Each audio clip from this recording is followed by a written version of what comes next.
तो नमस्कार दोस्तों। आज का हमारा टॉपिक है हांगकांग, फ्रीडम ऑफ हांगकांग। तो चलिए दोस्तों, कहानी को शुरुआत से शुरू करते हैं।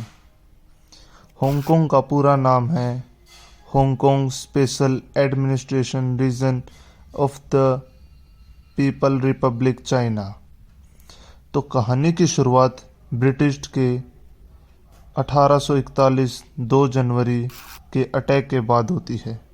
इस अटैक के बाद ब्रिटिश ने चाइना में अनेक संधि की, जिसके बाद ब्रिटिशरों ने हांगकांग को अपनी कॉलोनी बना लिया। लेकिन बात कुछ समय बाद की होती है। 1 जुलाई 1997, 156 साल रूल करने के बाद ब्रिटेन इसे चाइना को हैंडओवर कर देता है। यह ट्रीटी सिनो ब्रिटिश जॉइंट डिक्लेरेशन कहलाती है। इसे the great hall of people में साइन किया जाता है। इस ट्रीटी का कॉन्टेक्स्ट था agreement on the future of Hong Kong. तो दोस्तों, सोचने वाली बात यहाँ यह आती है कि ब्रिटिशरों ने ये हांगकांग के लिए ही ट्रीटी साइन क्यों की। भारत के साथ यह कोई ट्रीटी क्यों नहीं साइन की। तो इसका एक मुख्य कारण था कि भारत ने अपनी आज़ादी अपने दम पर ली थी। उसमें हमारे न जाने कितने वीर शहीद हुए थे। भगत सिंह, उधम सिंह, चंद्रशेखर आज़ाद, सुभाष चंद्र, न जाने कितने ही हमारे वीर शहीदों ने अपना बलिदान दिया था। तब हमने यह आज़ादी प्राप्त की थी। अब दूसरा बड़ा कारण, हांगकांग ने चाइना के साथ ट्रीटी साइन क्यों की थी। जैसा कि हम सभी जानते हैं, दूसरे विश्व युद्ध के बाद न जाने कितनी यूएन की संस्थाएं आई, जिसमें से एक ह्यूमन राइट भी थी। इसके बाद ब्रिटिशरों ने भी अपनी कॉलोनियों में भी अनेक अधिकारों की शुरुआत की थी, जिसके चलते हांगकांग में भी वोट देने का अधिकार, अपना नेता चुनने का, फ्रीडम ऑफ स्पीच बोलने का अधिकार जैसे अनेक अधिकार मिले थे। जैसा हम सभी जानते हैं, ब्रिटेन एक लिबरल प्राइवेटाइजेशन समर्थक देश है। तो इसी तरह हांगकांग में भी एलपीजी लिबरलाइजेशन, प्राइवेटाइजेशन, ग्लोबलाइजेशन की शुरुआत हो गई थी।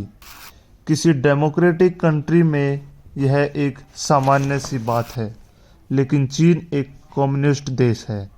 तो यहाँ व्यक्ति को बोलने की आज़ादी और अपने नेता को चुनने की आज़ादी जैसे अधिकार नहीं थे और न ही अभी हैं।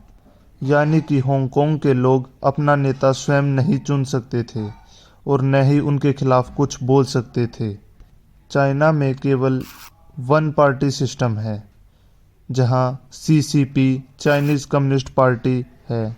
इन्हीं सभी को देखते हुए हांगकांग के लोग और ब्रिटिश गवर्नमेंट ने यह ट्रीटी साइन कराई भी थी, जो 50 वर्ष के लिए थी, जो सन 2047 में समाप्त होने वाली है, जिसमें हम वन कंट्री टू सिस्टम से जानते भी हैं। वन कंट्री टू सिस्टम, अब इसे सुनकर आप लोगों को भारत के जम्मू और कश्मीर की कुछ याद आ रही होगी।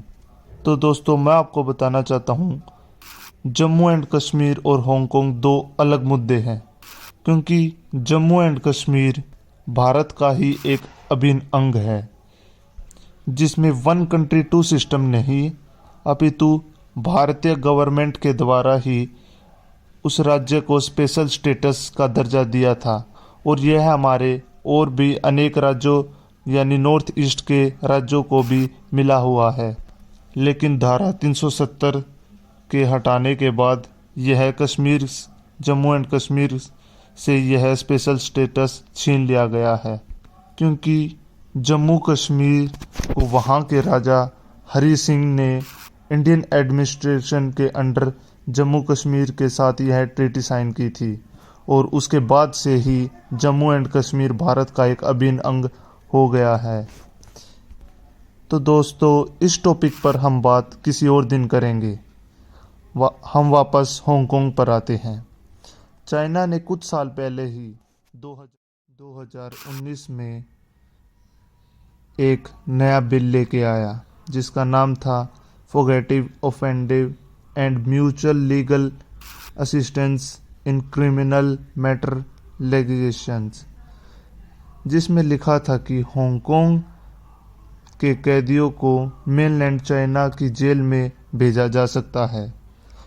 अभी यहाँ जैसा कि पता है आप सभी को कि यहाँ फ्रीडम ऑफ स्पीच और फ्रीडम ऑफ लिविंग, यहाँ पर आप चाइनीज़ गवर्नमेंट के खिलाफ भी